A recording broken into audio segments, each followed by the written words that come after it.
সালামুন আলাইকুম। আমাদের একটা ধারণা, যদি আমাদের সন্তানকে 30 পারা কোরআনের হাফেজ করতে পারি, তাহলে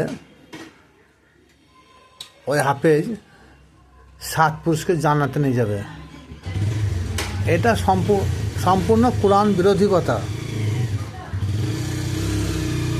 এটা যদিও হাদিস আছে, কিন্তু কোরআনে আল্লাহ পাক রব্বুল আলামিন এ কথা বলে নাই। কারণ জান্নাত যার, যিনি জান্নাতের মালিক, যিনি জান্নাতের সর্দার,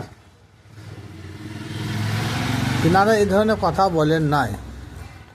একজন কোরআনে হাফেজ, সে যদি বলে আমি কোরআনে হাফেজ হয়েছি, আমি 7 পুরুষকে আমি জান্নাতে নিয়ে যাবো এবং আমার পিতামাতাকে, এই ধরনের কথা আল্লাহ পাক কখনো বলে নাই।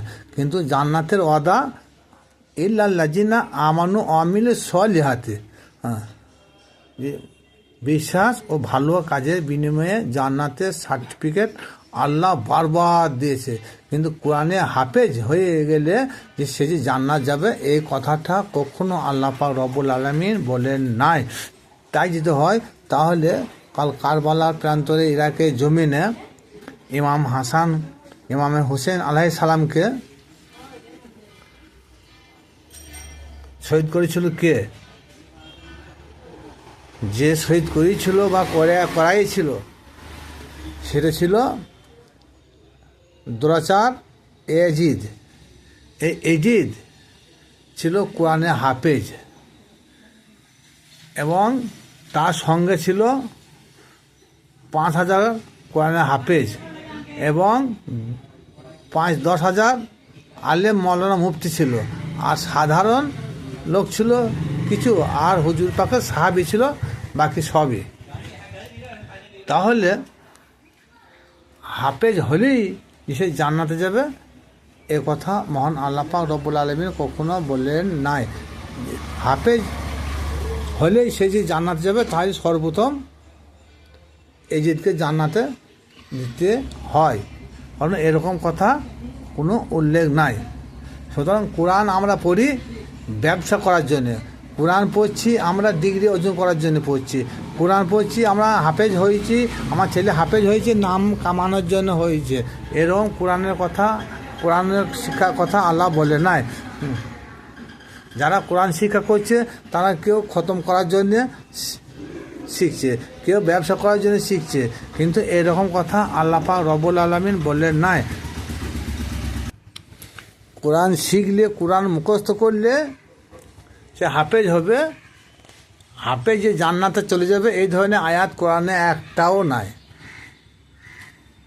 এবং যারা হাফেজ হয়েছে, তারা রোজা মাসে মসজিদে গিয়ে কোরআন খতম করছে, 30,000, 40,000, 50,000 টাকা নিচ্ছে ইনকাম করার জন্য। কোরআন বাড়িতে কোনো মায়েত হয়েছে, সে বাড়িতে সাবিনা খতম দিচ্ছে, সেখানে একটা ইনকাম করার জন্য হচ্ছে।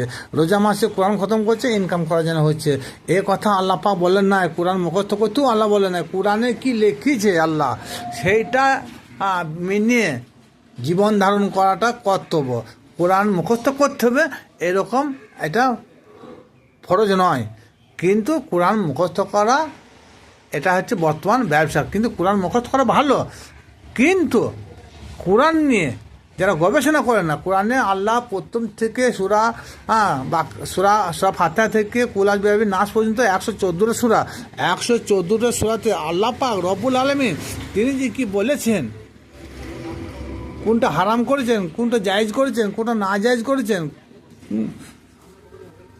কোনটা আদেশ করেছেন, কোনটা নিষেধ করেছেন, এইগুলা যদি আমরা মেনে না চলি বা লক্ষ্য না করি, আর এই কথাগুলো যদি লোকের কাছে আমরা না পৌঁছে দিই, তা ওরকম হাফেজের কোনো মূল্য নাই, বেকার।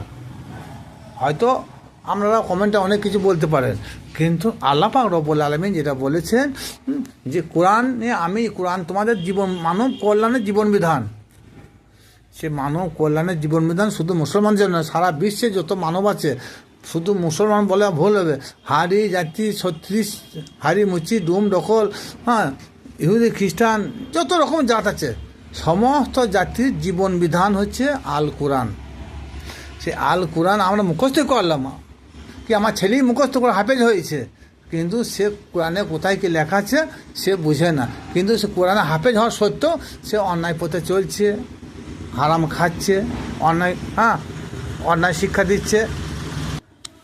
বর্তমান যত হাফেজ, কারি, মৌলানা, মুফতি, মুহাদ্দিস, বড় বড় বড় ইসলামিক স্কলাররা যারা আছে, যারা ওয়াজ করে 20,000, 30,000, 40,000 টাকা নাইট নেয়, তাদের মুখে দেখবেন যে হাদিসের কথাটা বেশি হয়, কোরআনের কথা খুব কম হয়।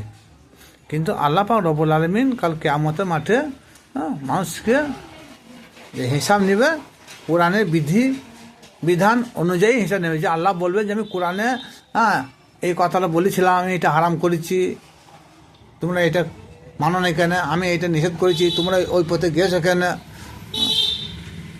এক কথায় আল্লাহ বলবেন যে আমি কোরআন তোমাদের দিচ্ছি একটা প্রেসক্রাইব, এই প্রেসক্রাইবটা হলো আল কোরআন। তাই প্রেসক্রাইবটা যেমন আমাদের ডাক্তার কাছে গিয়ে যদি বলে আমার শরীর খারাপ, তার ডাক্তারবাবু একটা প্রেসক্রাইব করে দেবে। সে প্রেসক্রাইব করার পর সে প্রেসক্রাইবটা যদি চালের বাতায় রেখে দিতে হয়, তা মানুষ মুক্তি পাবে? সে আস্তে আস্তে আস্তে আস্তে মৃত্যুর কবলে ঢলে পড়বে। তাই বর্তমান যেনারা হাফেজ আছেন, যেনারা মুখস্থ করেছেন ঠিক আছে কোরআন, কিন্তু আল্লাহ পাক রব্বুল আলামিন প্রথম থেকে শেষ পর্যন্ত যে কি বলেছে এই কথাটা হাফেজের মুখে শোনা যায় না। তিনি গর্ব করেন, তেনার মা বাপ গর্ব করেন যে আমার ছেলে হাফেজ, আমি হাফেজ, কিন্তু কোরআনে যে কত বিধিবিধান দিয়েছে এই বিধি